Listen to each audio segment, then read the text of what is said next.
You're the one who always says yes, covers the shift that nobody wants, agrees with the plan even when you don't, laughs at the joke that wasn't funny, apologizes first even when it wasn't your fault. And somewhere underneath all of it, quietly, you keep waiting for that to come back to you, for the niceness to register, for people to notice and treat you the way you treat them. It mostly doesn't happen. And it's not because people are ungrateful. Here's the thing that nobody tells you about being nice. It doesn't communicate what you think it communicates. You think it says, I'm good, I'm safe, I'm someone worth respecting. Other people's brains read it differently. They read it as, this person will absorb whatever I put on them. This person won't push back. This person is available, not because they're cruel, because that's literally what the behavior is signaling. There is a difference between being kind and being agreeable, and most people never learn it. Kindness is a choice. It comes from a place of security. You're nice because you want to be,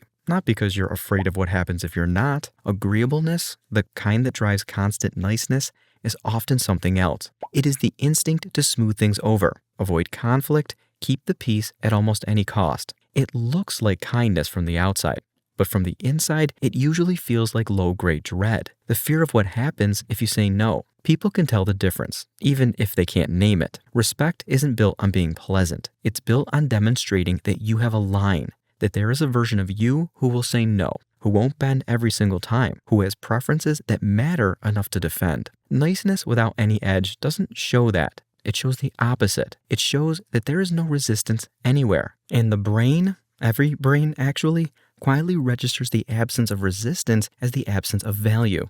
Not consciously. Nobody decides to think less of the nice person. It just happens underneath. The same way you don't decide to walk through an open door instead of a locked one. You just do. Watch what happens in any group over time. The person who never disagrees gets talked over first. Their time gets treated as available by default. Their opinion gets factored in last, if at all. Not out of malice, just because nothing about their behavior has ever signaled that their time, their opinion, or their boundaries carry weight. Meanwhile, the person who occasionally says, that doesn't work for me, calmly, without drama, gets something different. Not because they were rude, because they proved there was a limit. And limits are what tell other people's brains where the actual value is. This shows up in research too, even if it sounds almost too simple to be data. Highly agreeable people, measured the same way personality psychologists measure it, consistently end up overlooked for leadership, underpaid relative to peers, and passed over in negotiations. Not because they're less capable, because agreeableness at high levels reads as a lack of resistance, and environments that reward assertiveness